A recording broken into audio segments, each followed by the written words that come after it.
이사야서 65장 17절에서 25절까지 제가 가지고 있는 성경은 구약성경 1047쪽입니다.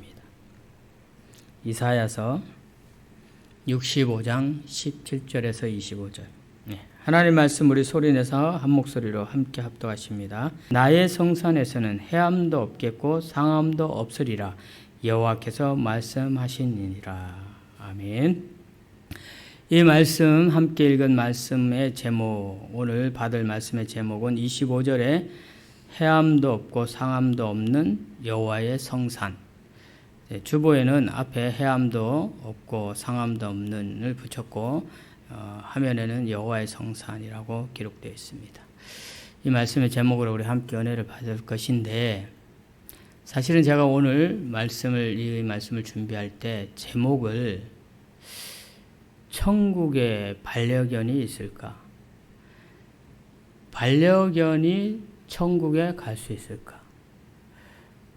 반려동물이 부활할 수 있나? 이런 제목을 가지고 좀 더 직관적인 제목을 가지고 제목을 삼으려 하다 주일 아침 예배의 제목이, 설교 제목이 너무 또 좀 그래서 제가 약간 피했습니다. 근데 왜 오늘 이 본문 말씀을 가지고 서두에 이런 얘기를 하냐 하니, 사실은 제가 너무나도 충격을 받은 일이 최근에 있었는데, 우리 교단의 신학 교수이며 또 신학자인 한 분이 반려동물 신학이라는 그 세미나 강의가 있다고 안내가 왔어요. 그래서 무슨 반려동물 신학, 요즘 그런 시대인가? 저는 너무 뜻밖의 내용이어서. 그런데 가만히 생각해 보니까 지금 반려동물과 함께하는 대한민국의 인구가 1000만이 넘는다고 하더라고요. 뭐 한 1500만까지도 뭐 숫자가 그렇게 얘기들 하던데, 그렇게 보면은 우리 기독교인이 1000만이 안 되는데 반려동물과 함께 가족처럼 그렇게 아끼고 귀하게 여기며 사는 대한민국 인구가 1000만이 넘으니까 교회에서도 이 부분이 아주 민감한 사안인가 보다라는 생각을 하게 했습니다. 자, 그런데 한 가지 더 저로 하여금 충격받게 한 것은, 그런 상황이라서 그런지 모르겠지만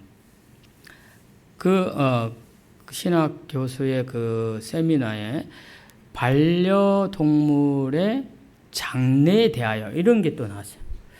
그래서 저하고 아내가 한 번은 우연찮게 길에서 봤는데 반려동물 장례식장이 있는 거예요. 아세요? 아시죠? 화장터도 따로 있습니다. 여기 가까이 제주시에 있어요. 장례식장, 화장터가 반려동물. 이런 시대가 됐나 하는 중에 이제 이게 신학적인 문제까지 대두된다라고 생각할 때 참 저는 사실 마음이 그래야 되나? 이런 의아심이 있었는데, 더 충격받은 게 뭐냐면, 이제 저의 그 컴퓨터 알고리즘으로 인해서 유튜브 설교 영상을 듣는데, 설교 영상 내용 중에 하나가 뭐가 딱 올라오냐면은, 이거는 제가 좀 밝히고 싶고, 그 설교하신 목사님 성함까지 밝히면 좀 그런데, 방송이 어떤 방송이었냐면, 우리나라 그 기독교 방송으로 아주 유명한 CBS 방송에서 성서학당이라고 하는 프로그램이 있어요. 보셨죠? 아시죠? 거기에 아주 유명한 목사님 한 분이, 그분이 이제 그 주제가 이 본문 가지고 하는 거예요. 이 본문 가지고 반려동물이 천국에 갈 수 있나? 반려동물이 부활할 수 있나? 이런 내용을 가지고 설교를 하는데, 마침 거기에 이제 성서학당에 참여하는 학생들 있잖아요. 그 중에 한 분이 자기가 아주 애지중지하게 키우던, 같이 살던 가족과 같은 반려견이 얼마 전에 죽었는데, 이 아이가 천국에 나중에 나하고 같이 있으면 좋겠다라는 이런 막 바람이 생겼는데, 이게 너무 궁금했는데, 목사님 그 답이 뭡니까? 하고 물어보는 거예요.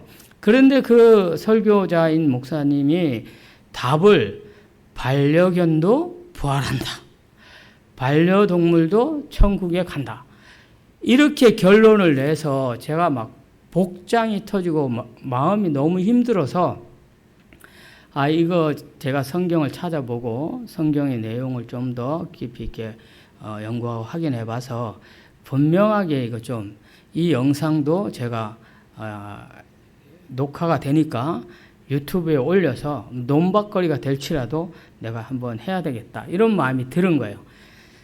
그래서 지금부터 이제 본론적인 설교를 하자면, 지금부터 오늘 본문 말씀에 본론적인 얘기를 하자면은 그 목사님이 본문으로 삼았던 내용이 25절입니다. 오늘 본문의 25절 보세요.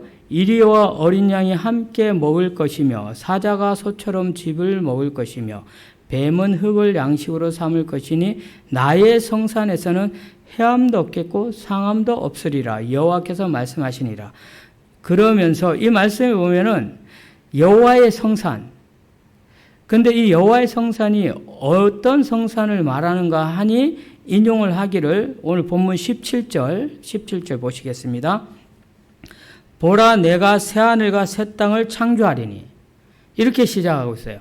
즉 다시 말씀드리면 이 말씀을 가지고 새하늘과 새 땅, 즉 심판 이후에 이루어질 새하늘과 새 땅, 다시 말씀드리면 하나님의 나라 천국을 얘기하면서 상징적인 표현이라고 얘기하면서 거기에는 동물들이 있는데 이리와 어린 양이 함께 먹는다는 거예요. 이리와 어린 양이 같이 먹고 할 수가 없잖아요. 지금 현실적으로는.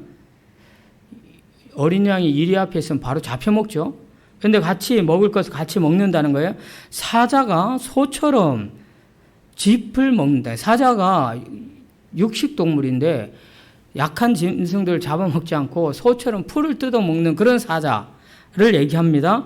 뱀은 흙을 양식으로 먹고 삼을 것이며, 이렇게 상함도 해함도 없고 모두가 어우러져서 같이 사는 그것이 여호와의 성산인데 여기에 설마 강아지가 없겠냐, 반려묘 고양이가 없겠냐, 다 있을까? 다 있다. 맞아요. 다 있어요. 다 있다는 겁니다. 다 있는데 보세요. 다 있는데 그러면 내가 키우던 그 강아지가, 내가 키우던 그 고양이가, 내가 키우던 반려동물이었던 그 새가 죽어서 다시 부활해서 새하늘 새 땅이 창조되었을 때 그 천국에 부활해서 다시 사느냐, 이거 이제 문제가 우리가 심각한 거예요. 근데 앞서 언급했지만은 그 설교자는 부활한다는 거예요. 부활한다. 그러면서 무슨 말씀을 인용했냐면 함께 보시겠습니다. 전도서 3장 21절, 구약의 951쪽입니다. 찾으셨는 줄 알고 우리 21절 함께 소리내서 읽겠습니다. 시작. 인생들의 혼은 위로 올라가고 짐승의 혼은 아래로 곧 땅으로 내려가는 줄을 누가 알랴. 이게 무슨 말이냐면 이전에 이 유대 사회 구약의 백성들이 표현하기를 이 인간의 혼은 위로 올라간다. 천국 하늘로 올라간다. 그런데 짐승들의 혼은 땅으로 밑으로 내려간다. 이렇게 알고 있다마는 전도서를 기록한 사람이 누구냐면 솔로몬이에요. 그가 표현하기를 그것을 누가 알겠냐 이렇게 얘기한 거예요. 일반적으로 사람들은 말하기를 사람의 혼은 위로 올라가고 동물 짐승의 혼은 땅으로 내려간다고는 말들은 하지만 그거 누가 알겠냐 이렇게 말하는 거예요. 그래서 이 누가 알겠느냐 이 말을 인용해서 동물들이 하늘로 올라간다, 부활한다, 그거 누가 알겠냐, 부활할 수 있는 거 아니냐 이렇게 적용을 하더라는 거죠. 근데 제가 창세기를 또 우리가 한번 읽어봐야 됩니다. 지난 시간에 우리가 창세기 말씀을 들었는데 창세기 1장 24절 한번 꺼내봅시다. 같이 24, 25절을 읽습니다. 시작. 하나님이 이르시되 땅은 생물을 그 종류대로 내게 돼 가축과 기는 것과 땅의 짐승을 종류대로 내라 하시니 그대로 되니라. 하나님이 땅의 짐승을 그 종류대로, 가축을 그 종류대로, 땅에 기는 모든 것을 그 종류대로 만드시니 하나님이 보시기에 좋았더라. 자, 보세요. 앞부분은 제가 안 읽었습니다만은 앞부분 하늘에는 하늘에 나는 새, 바다에, 큰 바다에는 그 바다의 동물들, 그리고 땅에는 땅의 짐승들, 가축들, 땅에서 기는 것들, 이 모든 것을 어떻게 각 종류대로 만드시고 하나님 보시기에 좋았더라 이렇게 했어요. 종류대로. 그런데 이제 그 다음에 26절을 읽어보면은 지난 시간에 우리가 받은 말씀이죠. 26절을 보면은 하나님이 이르시되 우리의 형상을 따라 우리의 모양대로. 하나님께서 온 우주 만물을 창조하시고 땅에, 바다에, 하늘에 모든 짐승, 동물들, 심지어 곤충들까지 풀, 씨 맺는 채소 다 하나님이 만드셨어요. 근데 그게 다 종류대로 만드신 거예요. 각각의 종류대로. 근데 유일하게 사람은 하나님의 형상대로, 하나님의 모양, 형상을 따라 하나님의 모양대로. 그래서 우리 인간 사람은 하나님의 형상, 하나님의 모양, 하나님의 인격이 있는 거예요. 하나님의 영이 우리 안에 있다는 겁니다. 자, 그러면은 동물들은 다시 얘기하면 영이 없어. 맞죠? 그 동물들은 죽으면 그냥 땅에 묻혀서 그냥 흙으로 돌아가는 거예요. 근데 사람은 죽어서 몸은 흙으로 가지만 영이 구원받아서 하나님 우편에 있잖아요. 그런데 오늘 본문에서 얘기하는 새 하늘 새 땅 마지막 날 다시 새 창조가 일어났을 때 새 창조. 자, 오늘 본문 다시 꺼내 봅시다. 17절도 보면은 새 땅을 창조하시나니 이렇게 돼 있고 18절에도 보면은 너희는 내가 창조하는 것으로 말미암아 영원히 기뻐하며 즐거워할지라 이렇게 얘기했어요. 이게 무슨 얘기냐면은 새하늘 새 땅을 다시 창조하시는 거예요. 지금 창세기를 우리가 읽은 것처럼 하나님이 천지를 창조하실 때 모든 짐승들을 그냥 창조한 거예요. 종류대로 만드신 거죠. 그런데 26절 뒤에 27절, 28절 창세기 1장 28절에 보면은 하나님의 형상, 하나님의 모양으로 만든 사람이, 인간이 그 모든 종류대로 만든 것을 정복하고 다스리라고 했단 말입니다. 그래서 우리 인간은 동물들하고 다른 거예요. 그래서 사람은 죽어서 몸이 흙으로 갔다 할지라도 영이 구원받은 사람은 하나님 우편에 있다가 마지막 날 새하늘 새 땅 새롭게 창조됐을 때 심판이 일어나고 나서 몸까지도 부활해서 우리 영이 구원받아서 천국에 있는데 몸까지도 부활해서 이제는 그 부활의 첫 열매를 이루신 예수님의 몸으로, 예수님과 같은 부활의 몸으로 시공간을 초월해서 어디든 있을 수 있는, 우리가 말하는 이 시공간은 3차원적 지금 인간 세상의 시공간을 말하는 거예요. 그것을 초월하여 다시 예수님께서 부활하셔서 지금 계신 그곳은 3차원이 넘는 더 고차원적인, 우리 눈에 안 보이지만은 공간이 있고 또 장소적인 의미로 계신 그곳, 우리가 영원히 사는 그 몸으로 부활의 몸과 우리의 구원받은 영이 다시 하나가 돼서 각각의 우리의 영에는 인격이 있잖아요. 우리 혼이 있으니까. 그러면 천선희 권사님 있고 우리 김성기 권사님, 김순성 권사님, 그리고 우리 모두의 각각이 있어요. 그리고 몸은 지금의 몸이 아니라 부활의 몸으로 이제 새로운 몸, 새 몸을 입는다 했잖아요. 그렇게 사는 거예요. 그래서 우리에게는 예를 들어서 내가 죽으면은 부활했을 때, 천국에 왔을 때 나라는 존재가 있는 거잖아요. 근데 짐승은 나라는 존재가 없어요.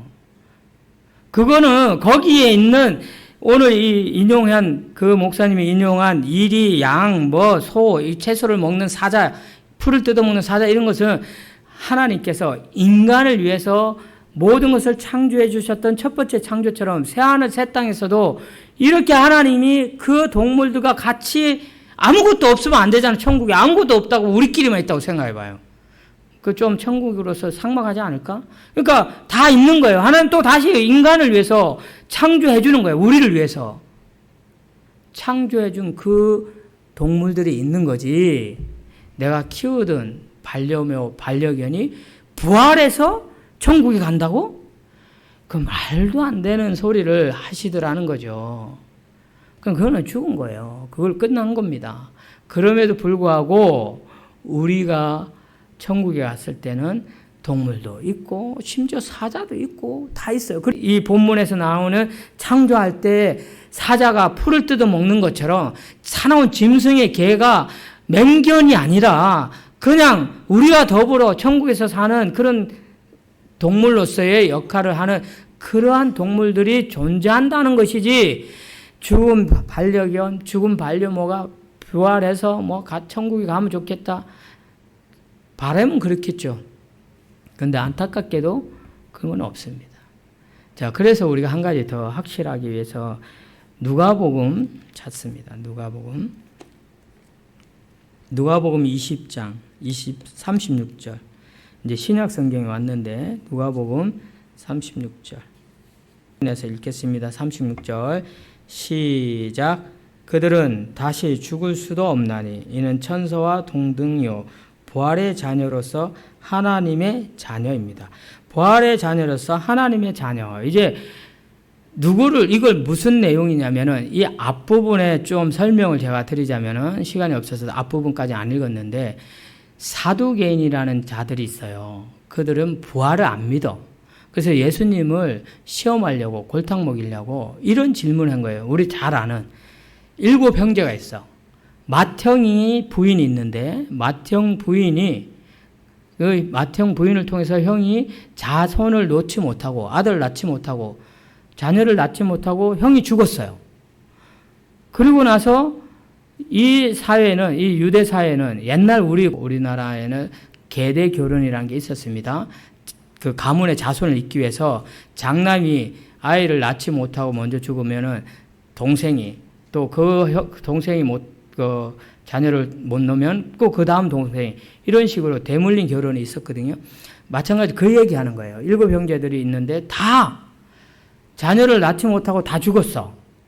그 나중에 천국에 가면 이 여인하고 누가 남편이냐 이렇게 물어본 거예요.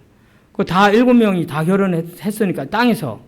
근데 천국에서 누가 남편이냐 이렇게 물으니까 예수님께서는 그들은 다시 죽을 수 있는 자들도 아니고 천사와 같고 부활의 자녀고 하나님의 자녀로서 그때는 시집도 가지 않고 장가도 가지 않고 그냥 다 같이 어우러져서 사는 거지, 육신의 몸을 갖고 이 땅에서 사는 그런 제약된 인생의 그런 기준으로 판단하면 안 된다, 이 말 하는 거예요. 그럼 우리가 생각할 때 이 땅에서 사는 논리 가지고, 이 제약된 인생, 이 세상의 논리를 가지고 우리가 살아가는 반려묘가 있고 반려견이 있고, 심지어 반려묘, 반려견이 어떨 때는 형제, 먼 친척보다 더 가깝잖아요. 그리고 그 아이들이 참 안타깝게 그렇게 사랑으로 키웠는데 죽으면 눈물 나고 막 슬프잖아요. 근데 이거는 우리 인간사, 이 땅에서의 인간사라는 거지, 천국에 가서 개 없다고 울고 불고 막 이럴 수가 없다라는 겁니다. 왜? 우리는 부활의 자녀고 하나님의 자녀이기 때문에. 오히려 하나님께서는 말 안 듣는 강아지도, 또 고양이도 반려묘, 반려견, 반려새 이런 것들 하다 보면 말 안 듣는 거 있잖아. 그러면서도 정이 들어서 살잖아. 근데 천국에 하나님께서 이리도 있고 양도 있고 다 같이 어울려져서 살 수 있도록 인간을 위해서, 우리를 위해서 또 창조하는, 새 창조된 그 동물, 짐승, 가축들은 우리랑 잘 어울려요. 말도 잘 듣고 소통도 가능한 그런 나라가 천국 하나님 나라라는 거예요. 그러니 우리가 천국에서 영원히 행복을 누리며 사는데 그 이전에 인간사에 있었던 그거 아쉽다고, 그거 그립다고, 그거 따지고 앉았겠습니까? 그때 내가 키웠던 반려견 천국에 안 왔다고 그것 때문에 막 안타까워지겠습니까? 이 말도 안 되는 논리를 지금 이걸 가지고 이 반려동물 시대, 1500만 반려동물 시대다 보니까 교회가 이걸 가지고 내용을 앓는 거예요. 이런 성도들이 있으니까 성도들 때문에 성도들 비유 맞추려고 그 성도들 천국에 못 가. 짐승, 무슨, 죽으면 그만이지. 이렇게 설교를 해봐, 만약에. 제가 지금 그렇게 한다는 건 아니고, 이 막 몇백 명씩 모이는 그 큰 대형 교회에 그 별의별 성도들 다 있을 건데, 거기다 대고 목사님이 그렇게 설교를 했다 쳐봐요. 시험 들어서 교회 안 나올 거 아니야. 그런 것 때문에 이런 되지도 않는, 반려동물 부활 얘기를 하고 천국에 가니 어쩌니 이런 얘기를 하는 시대가 너무나 제가 안타까운 거예요. 그래서 성경을 가지고 얘기해보자, 성경을. 그래서 부활은 다른 거 아니에요. 부활은 예수님의 부활이 모델입니다. 그래서 오늘 결론적으로, 마지막으로 고린도전서 15장 20절. 고린도전서 15장은 부활장이라고 바울 사도가 부활에 대해서 아주 잘 기록해 놓은 성경이에요. 15장 20절 결론적으로 읽습니다. 고린도전서 15장 20절은 신약 성경 283쪽에 있습니다. 15장 20절 우리 하나님 말씀 고린도전서 15장 20절 함께 읽겠습니다. 시작. 그러나 이제 그리스도께서 죽은 자 가운데서 다시 살아나사 잠자는 자들의 첫 열매가 되셨도다. 잠자는 자들, 죽은 자들을 얘기하는 거예요. 이들의 부활에 대해서 예수님의 부활이 바로 첫 열매, 곧 모델이다 이 말이에요. 그래서 우리는 부활을 얘기할 때 하나님의 형상으로 지음받은 우리 인간의 부활을 얘기하는 거지, 영혼이 없는 그런 각 종류대로 하나님께서 인간을 위해서 창조해 준 그런 가축, 동물, 짐승들이 부활한다? 그 생각을 하지 않는 게 답입니다.